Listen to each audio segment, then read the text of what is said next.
to welcome you back to another Real Talk session with your man, Theodore Smiles. I want to salute you. I know your time is very important, and this show has a lot to say. So let's go ahead and jump in without any further ado, because I don't like to waste any time. Science confirms that life flashes before your eyes upon death. This story is by Elaine Valley, written on August 4th, 2022. A new study suggests that life flashes before the eyes upon death. It's been an age-old trope in the works for literature, poetry, and the arts for ages. But now, science confirms it's true. Life does indeed flash before your eyes when you die.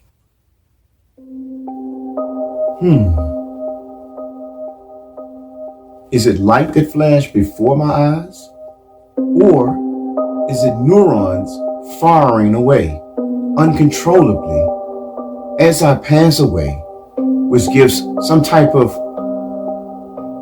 images inside of my mind, and that can be read by a machine, an EEG machine, and that can be interpreted as me seeing so-called visions before I die, because memories, chemicals, everything else, well, it's just all electrical responses from neurons firing off and synapses, axon endings, and things like that.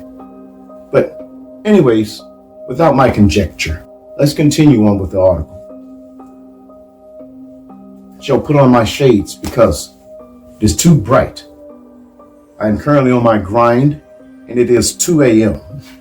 My brother's eyes is tired. Been at work all day. Let's continue on with the story. When an 87-year-old epilepsy patient unexpectedly passed away during a brain scan, the scan found that the brain seemed to replay memories in the 30 seconds before and after his heart stopped beating, according to a recent study published in Frontiers Aging Neuroscience. The patient, whose name was kept private, of course, suffered a heart attack. Poor thing, suffered a heart attack. And due to his do not resuscitate status, the scientists were able to track his brain waves throughout the final moments of his life.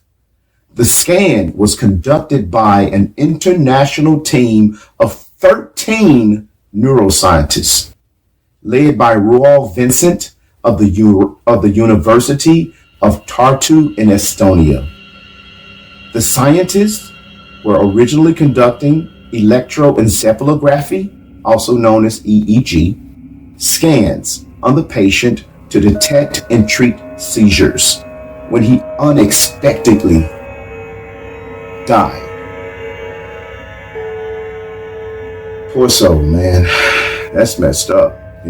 Strapped up to a machine and you're thinking you're getting some readings done and where you go to sleep in. Well, revolution ain't televised for you, baby. Probably ain't even a news article. But back to this news article. The scientists were originally conducting an electroencephalography, EEG, scans on the patient to detect and treat seizures when he unexpectedly died. The EEG machine kept running, providing the scientists a first of its kind glimpse into brain activity of a dying human. Quote, "This is why it's so rare, because you can't plan this," unquote, by AJMAL ZEMMAR, Ajmal Zenmar. I'll try to pronounce that. Perhaps I got it incorrect. Sorry if I did. One of the co-authors of the study told Insider No healthy human is going to go and have an EEG before they die.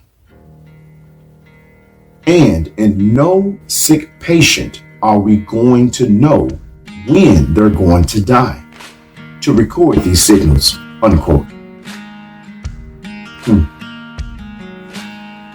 Well, my conjecture on this particular topic is that energy cannot be created, energy cannot be destroyed. I don't know if this reality that we live in is a matrix, if it's someone's animation, if it's a figment of some higher intellect's thought process, if this is all just a big old Sims game, or we actually came from some type of biological cesspool that created human beings and we're now traveling through time with only the moral guidance that we have from our forefathers, and we only have the imaginatory abilities that's given to us by the television. No matter how you slice it, death is death. However, maybe death is just the entrance point to another existence. Throughout history, we've always been taught that once we die, we go to heaven, we go to hell, we go to purgatory, we go to Hades, we go to some place.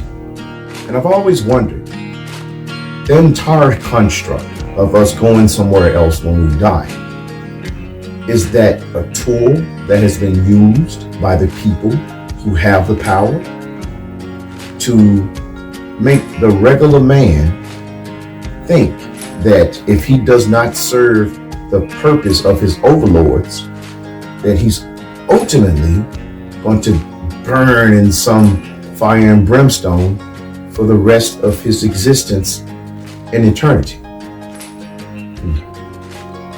It doesn't seem like the punishment fits the crime of being born in a society that was never meant for you to best it. Being born in a society that was never equal, and for them to tell you that, well, everything is going to be okay, just play the game by the rules when the rules is all rigged against you, for you to believe that that is what you're supposed to do, and then finally pass away, go work your whole life for some other company, go work your whole life for somebody else's vision, and then when you pass away, well, a portion of all of the money you made is going to go towards the death tax. So even everything that you made, or an inheritance tax, or some old other thievery. I mean, that's just what it boils down to. That's what a tax is. You work hard, and the government says, for the fact that you are utilizing our medium of currency, we're going to take a piece of that. And, well, you know, I understand you work 40 hours, but you know what? We're going to take about 15 to 20% of that time frame and put it towards absolutely nothing, when all we doing is just really creating the numbers out of thin air anyway. Money, all of that stuff, man, is only real to people like me and you that go to work for the money every day. The people who run in the Federal Reserve, the Federal Reserve, that fake organization, because it ain't nothing federal about it. And I know I'm getting a little bit off the rails, and I'm going to go ahead and roll this video out. But man, they got us all falling in line, and living and dying, man. And ultimately, we all slaves to the central banking system, man. We got to come up with another economy, man. We got to come up with a different plan of action.